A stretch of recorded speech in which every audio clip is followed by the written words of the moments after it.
Hey everyone, I'm Baby, and today I'm going over my top 10 LGBT characters part 2. Okay, so first off, if you didn't watch the first video, go watch the first video. What are you doing here?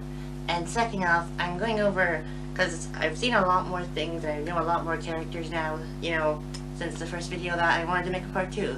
None of the characters from the original video will be on this list, so it's like, I don't know how you should think about this one, I guess.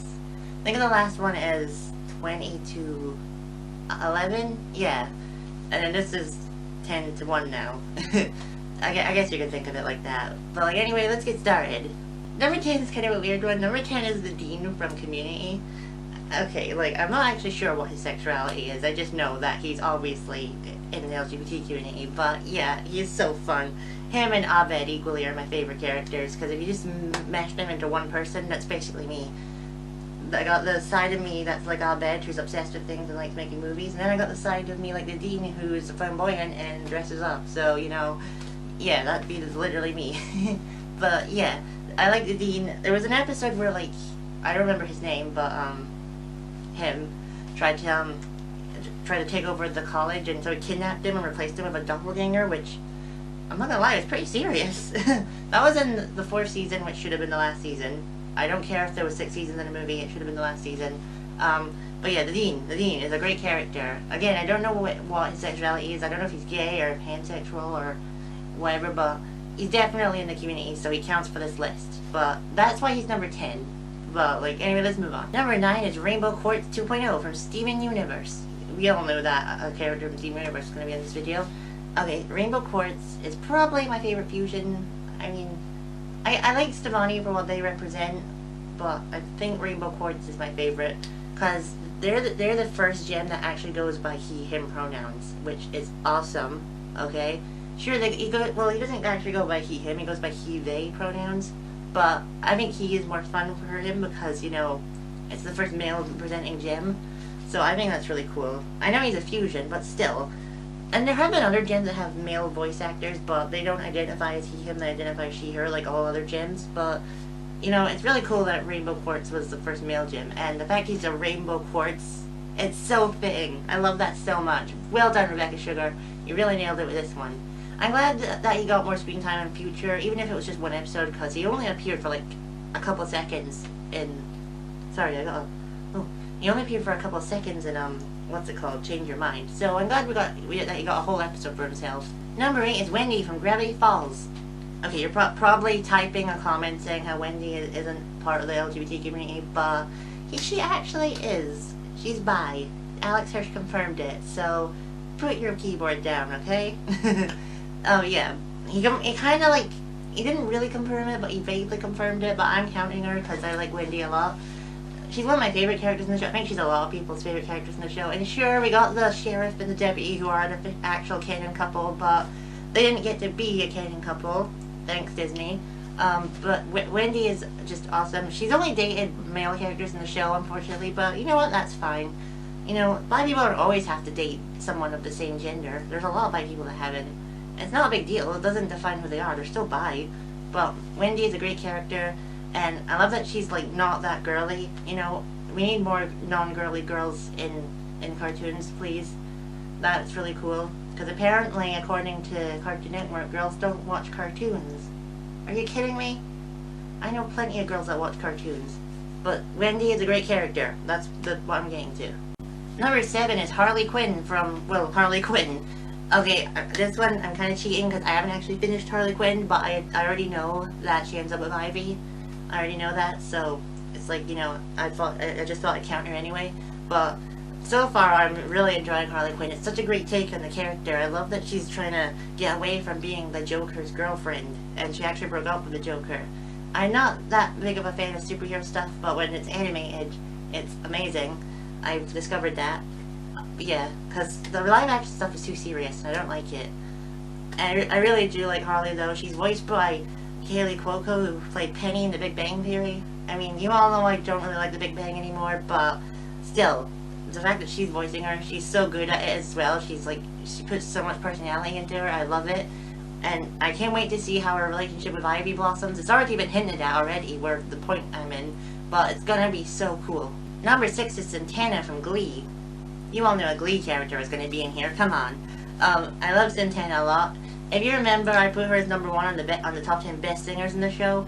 She's only like my third favorite character, I'll say, but she's my favorite singer in the show, if that makes sense. And, you know, obviously, rest in peace to Naira Vera. You did a fantastic job at portraying Santana on screen, because, you know, the fact that you and Heather actually fought to make Santana and Brittany a couple as well, that was amazing, and I actually love you both for that. That was so cool.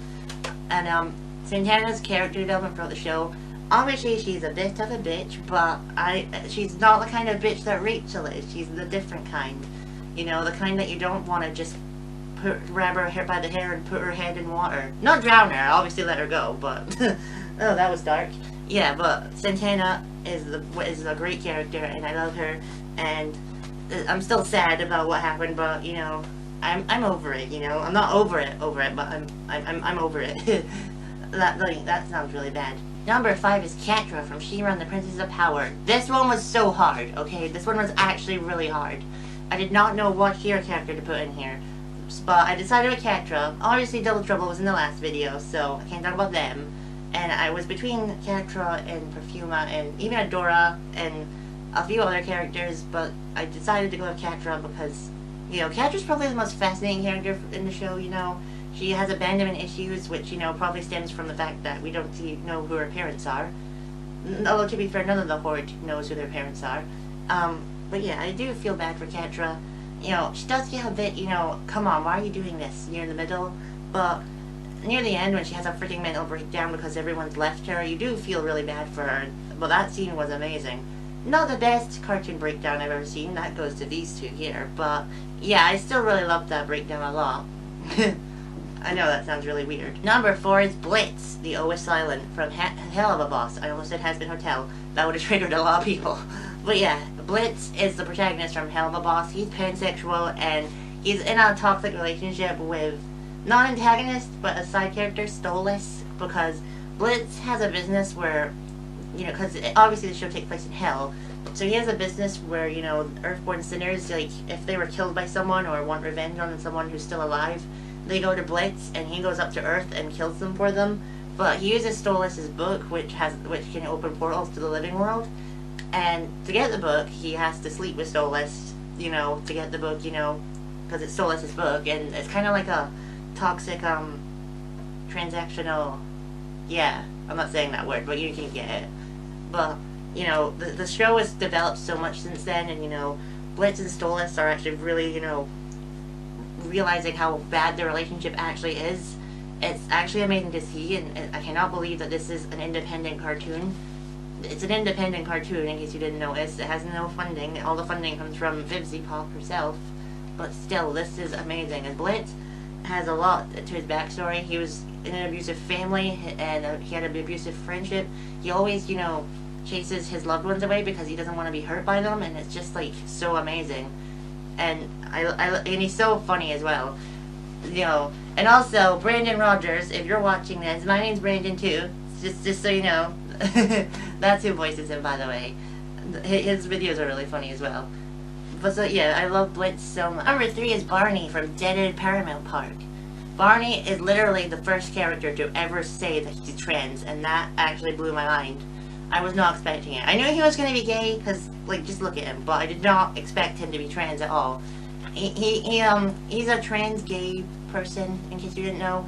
And the story is, like, he gets a job at this, park, you know, what's it called, amusement park? I'm not gonna spoil what happens, but I will talk about this. He ends up staying there because his family is, you know, kinda, they accept him, but they've not got his back because his grandma doesn't accept him and says horrible things to him, and his family doesn't support him or stick up for him, and he's had enough, so he runs away. But by the end, his family get it and tell him that he doesn't have to see her anymore, which, that made me feel so sad, happy, you know what I mean. I really loved that scene a lot. I love Barney so much as well. Him and Norma are equally my favorite character because they both represent something about me, and that is so cool. I'm saying it like I made the show, but you know what I mean, you know, because Norma is autistic, and obviously Barney is gay, and he likes this person. I think his name is Log. I think it's a nickname, but yeah, Logs, and that's so cute to watch as well. He even sings a little song about him, which is so sweet. But if you haven't watched this, please go watch season 2. Well, season 1 first, and then season 2 this coming month on the 15th. Go watch it. Number 2 is Rain Whispers from the Owl House. You knew someone from the Owl House was going to be here. Rain Whispers is non-binary, which honestly is so groundbreaking for Disney.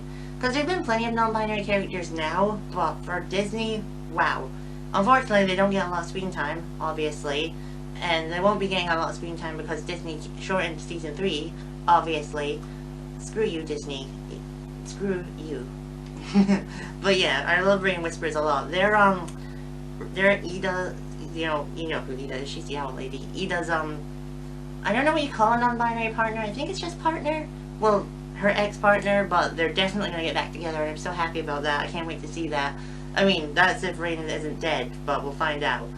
But I love Rain as a character, and watching how they met, you know, Ida and Rain, it was amazing as well. And I just love everything about them. They're so great. I love that they use music magic, or bard magic as it's called, and it's so cool. I hope they have a good, like, end to their arc and the 3 specials coming out, because that'll be really cool. And number 1, come on, you all know who it is. It's Charlie Spring from Heartstopper. What, like, come on, you know me. You know me all. If you thought it was going to be anyone else, then you don't know me at all. But Charlie is so cool. I love him. I love him so much. I wish he was real so I could hug him because I love him. Obviously, I'm more attracted to Nick Nelson, but Charlie Spring, I see myself in him, okay? I really do. I know a lot of you know this, but I didn't actually finish school, so I didn't get to experience a lot of things, but Charlie still reminds me a lot of myself, and it's the first time I've ever seen myself this much in a character, and it's just amazing. And Charlie and Nick's relationship is probably one of the most realistic relationships I've ever seen, like, in anything. Like, it just feels real. It doesn't feel like I'm watching a show. It feels like I'm actually watching a real love story being told to me right now on how, like, 2 people met, and it's actually phenomenal. There's no other word for it. Like, I've never seen I know they're not real, but I've never seen a couple more in love than Nick and Charlie. I mean, except for my mom and dad. But, like, yeah.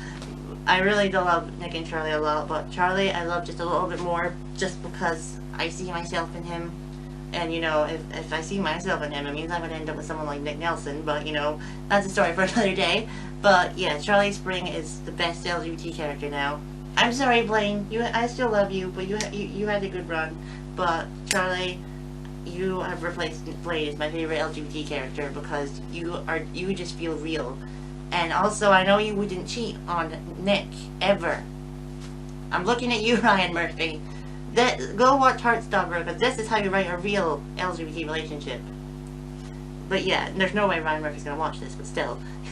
But yeah, if you haven't seen Heartstopper or read the Heartstopper books, because there's a lot of them. I mean, there's 4 Heartstopper graphic novels, and then there's a few spin-offs, like, some take place in the future, or some are about the other characters in the book, but still, there's a lot of them. But yeah, go and read one of the graphic novels, because they're amazing. I like the books more than the show, because they feel more real, but the show has done a few things better for me. But still, Charlie, I love you so much. Well, that was my top 10 LGBT characters part 2. Let me know who your favorite LGBT character is in the comments down below. And please like and subscribe. But remember, if you don't have anything nice to say about these characters, don't say anything at all, I swear. And I'm BB, and I'll see you next time. Bye!